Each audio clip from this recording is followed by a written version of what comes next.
Hello everyone, it's your boy Zero Designs here, and today I'm creating a tutorial on an intro inside Cinema 4D in After Effects. And one thing you want to do is download the camera orbit preset from hellolux.com.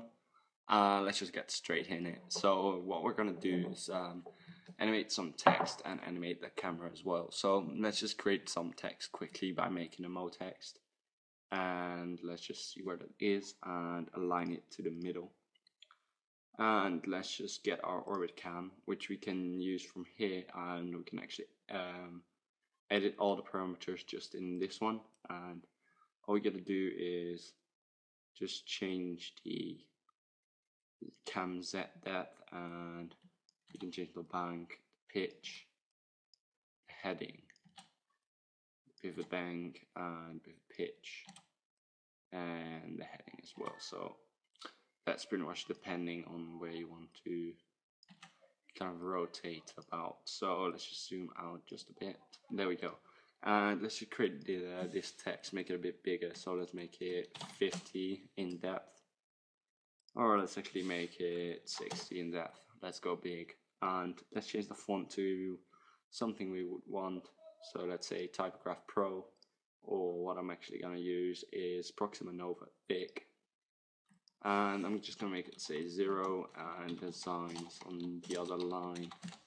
So no, I don't think I want any capital letters in there, so let's just keep it 0 designs. Or I think I actually want all of them capped, so let's just make it like that. So as you can see right now, there's too much offset in our lines, so let's change around the vertical spacing to kind of make these come together. And let's create ourselves some caps, fit a cap of 1 and another fit a cap of 1 with the radius of 1 obviously. So right now if we render out, we will get something shit. So now we can light it, and you can use normal lights, and this is what I'm going to use because not everyone has the Grayscale Gorilla Light Kit. But if you're a graphic designer and you don't have it, please go get that, because you know that is that's where it's at. Let me just undo that and get straight into the middle again. Ooh, let's just get out of our camera for now. Now we're working. And let's go ahead and change these lights. So let's get this light over to the right side. Let's give it a shadow of shadow map soft. This is gonna make it able to create shadows into a scene, and the shadows will be soft, so they won't be hard or anything. And now let's change the light color, because no light in real life is absolutely white. So let's change it to something light bluish, and this is like a detail. Like don't go all the way brightness. So let's go over to the details tab and change the fall off to inverse square. So right now pretty much it's going, and from where we define kind of the light kind of fades out. I hope you understand that, but it kind of fades out. So as you can see here, over here is a lot of light and over here isn't. And let's just change the general intensity down as well. So right now we have this kind of light over here. So let's duplicate that light and drag it to the other side and change the color to kind of a really light reddish color. And as you can see, our text is beginning to form. But right now we want to create a material for our text to make it look nice. So let's go ahead and change the color of that to white, and give it a little reflection, and give it a texture of Fresnel. And what a Fresnel is, pretty much in the darker areas it's gonna get more shiny, and in the whiter areas it's gonna get less shiny. So it's a really shiny material. And Fresnel is pretty much what everyone uses, as it reflects kind of how we see reflections in real life. So now that we have something to reflect on, we want kind of a big thing to reflect on, but let's just make it not too reflective, because otherwise it will look just like chrome. And let's change the mix strength down as well. So now we have this nice glossy white material, and all we want to do is something big where we can reflect on. So normally I would use a softbox by Grayscale Gorilla, but right now I'll just use a plane, and let's call this our softbox. And let's go ahead and make it bigger, obviously. There we go, and make it bigger on both the axes. And let's rotate it and drag it up. So yeah, it doesn't have to be out of the screen because we can fix that anyway. So let's create a material to make this plane able to actually go ahead and reflect. So let's disable our specular and disable our color and make a luminance and just keep that on white and drag that on our softbox. So now we can just right click our softbox and go to Cinema 4D tags. Oh, I'm sorry. Right click our softbox, Cinema 4D tags and compositing. And what we want to do is check scene by camera off. Or what you can do is just select your object, go to the basic tab, visible in editor off and visible in renderer off, so we can just get rid of it. But I think that doesn't work with this because we do want the shadows to be actually visible. So let's just go ahead and kind of play around with this so it actually reflects proper good. And there we go. So it might not be a big of a change, but it definitely makes it pop more out. As you can see, we have some of the reflection over here. So what we want to do now is kind of create a background for our text. So what we're going to do is just create ourselves a, let's say, a plane. And, oh, sorry, let's just get out of the camera again. And we want the plane to be on the, this is minus, no, plus Z, or minus Z, actually make it minus Z, I'm sorry. No, make it plus Z. Alright, that's fine. So now I just want to make it really big and kind of make sure it's aligned with the back of the text, and the best way to do that is just clicking this little button up here and going to our sideways view, or we can actually go to the top view as well and just grab it and just drag it over here so it's perfectly aligned with our text. So what we have over here is just a little text with a background, and what I'm gonna do is just render this out quickly and see how it looks. So as you can see, the shadows are way too big. So what we're gonna do is just grab our two lights and let's go ahead and go to the shadow options and change down the density, or you can change the color obviously. But let's go ahead and change the density a bit. So right now it kind of looks like it's not perfectly placed. I'm not sure why. Let's just drag this so it's kind of inside our wall. And what I'm actually going to do is just grab both of these lights and bring up the density to 100. And what I'm going to do is just click our render settings, go to Effect, Ambient Occlusion, and Effect, Global Illumination. So right now our scene will totally change. And I forgot to tell you, you actually need global illumination to be able to use that softbox. Or ambient occlusion, I'm not sure. I just use both of them all the time. So right now we have this really nice result. Really glossy text and a nice background, so I think we got that right. But obviously we don't have a background on our plane just yet. You might want to keep it like that, but I'm just gonna try to see if this looks nice, and otherwise I'll just change it to see what I like. And I hope this is gonna render out pretty quick. If it doesn't, I will pause the recording, but I think it's almost starting to render. So in the meantime, I'm just gonna grab a little drink. it's really hot right here, so you know, a drink is always good.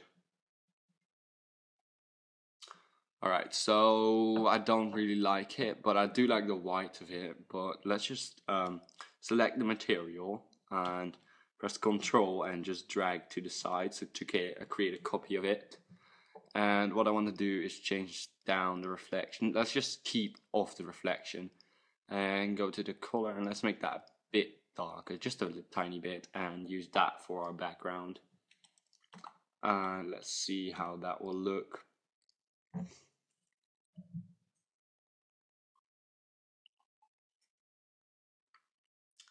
So I also think the render will be a bit quicker right now, and let's just wait for it. Alright, so yes, I really like these colors. You know, it's kind of warm, gives you a nice feeling, and yes, I like it. So let's go ahead and go over to our text and actually start animating it. So let's select our text, go to MoGraph, Effector, and Random Effector. Where is it? Random Effector, and go to our parameters and go to position.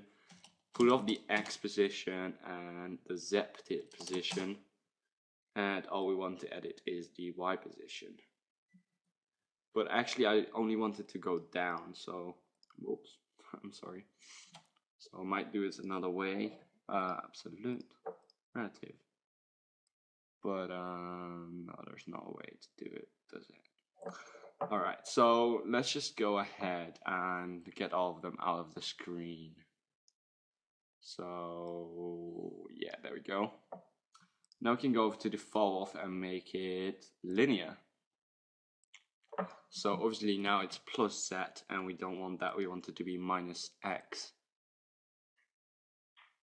So right now we have our letters kind of falling in and falling together, which looks really nice. So let's just animate this thing by clicking this red button over here. Go to the end, or let's make this, just make it 250 frames. And let's go ahead and make a keyframe on, let's say, 20.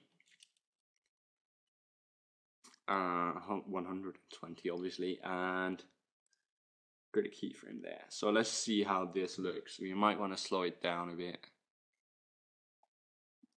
Alright, we definitely want to slow it down because some of the letters are really going way too fast. There we go, that's more like it. I like it like that. As you can see, the O is actually going through the G, which isn't too nice. So yeah, but we'll just try to fix that later on, I guess. So let's go to our random effector and go ahead and change the random mode to Gaussian. That might actually kind of, no. And yeah, just change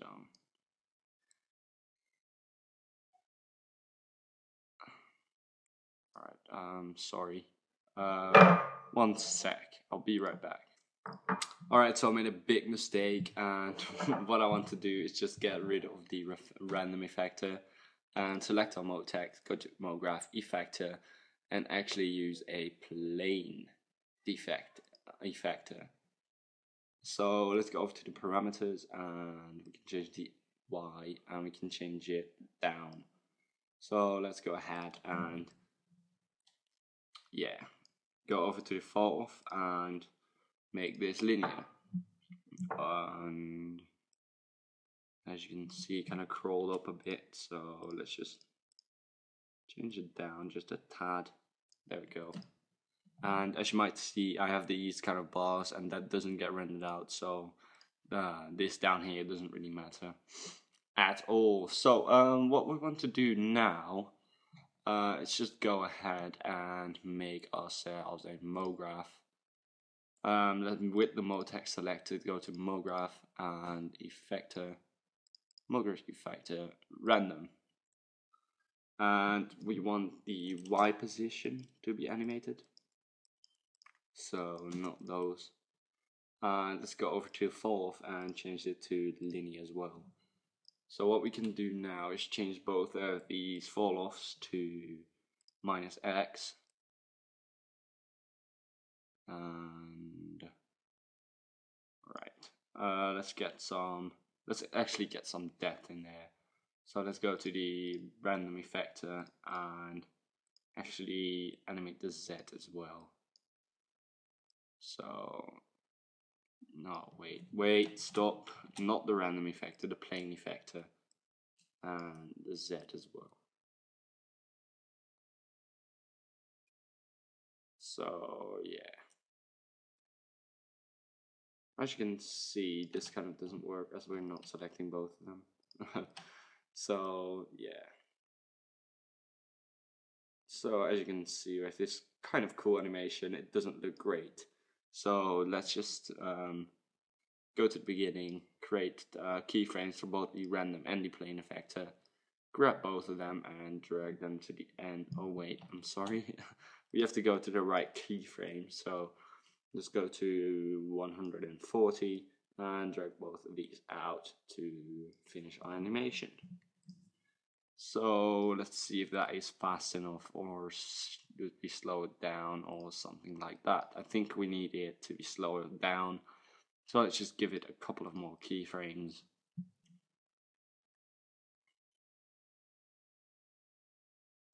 And what I want to do is just select both of these keyframes and change the interpolation to linear, so that all the animation is kind of as fast, and normally it slows up in the middle. We don't really want that, so this is looking like a nice animation, but it's missing something, and what's missing is it's kind of it needs to bounce up because it's kind of jumping and stops. We don't want that, so let's just grab our mode text and go to the mode graph effector as well, and the delay effector. And now what we want to do is change the mode to spring. And as you might notice immediately, it's kind of springing up and down to kind of come to a stop. So we might want to up the strength so it springs a lot more. But that's just gonna fuck up our animation because it's really jumping up way too high and way too low. This might be something you want, but obviously we don't, so let's change it down actually to about 30, and there we have this kind of smooth animation. So now what we want to animate is our camera, and we're going to use the camera rig I just told you about. You can get that on hellolux.com. Sorry, that was great, Gorilla. Where is it? I think it's down here. No, it's up there. Here we go. You can get it on hellolux.com. That is Lux with double X's, and yeah. So what we want to do is I first want to take a look at the settings. So we have the heading, which is something we obviously want to animate. So we want to kind of go from here to here. So let's just animate that one already, you know, from the start. We want it to be, let's change it to -75 and create a keyframe by holding Control and pressing the little circle or kind of square, rounded square before it, and let's go over to, let's say almost the end, and change this to 0. So now we have our kind of camera animating, but it doesn't really look too nice. So what I want to do as well is just animate the pitch. So let's go up a bit and go forward to the end, and let's do this one a bit later and make it 0 as well. So now we have this kind of really smooth animation going on with the camera as well. Alright, so I actually think I want to do these both on the same keyframe, so there we go, because that will just make it stop nicer. So we actually want to keep these keyframes on spline and not on linear because it looks a bit nicer, but We can also change the bank, but that just looks really weird in this case. The heading, of course, but that looks really weird as well.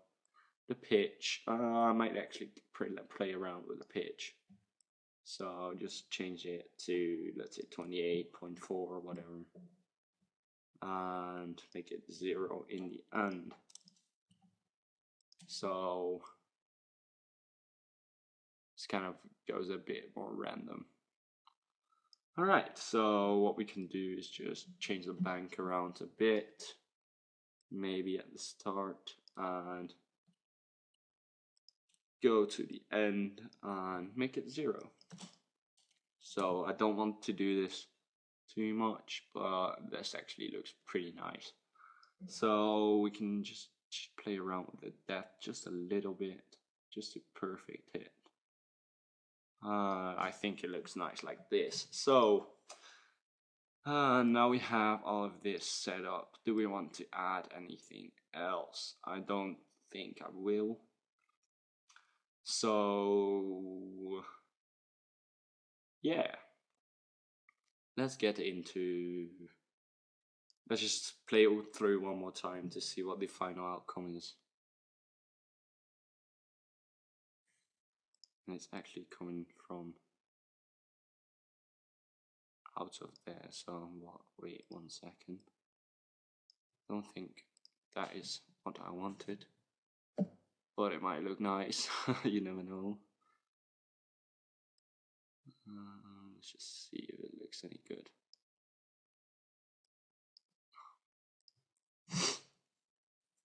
Sorry. Having a bit of cold right here, even though it's freaking hot outside.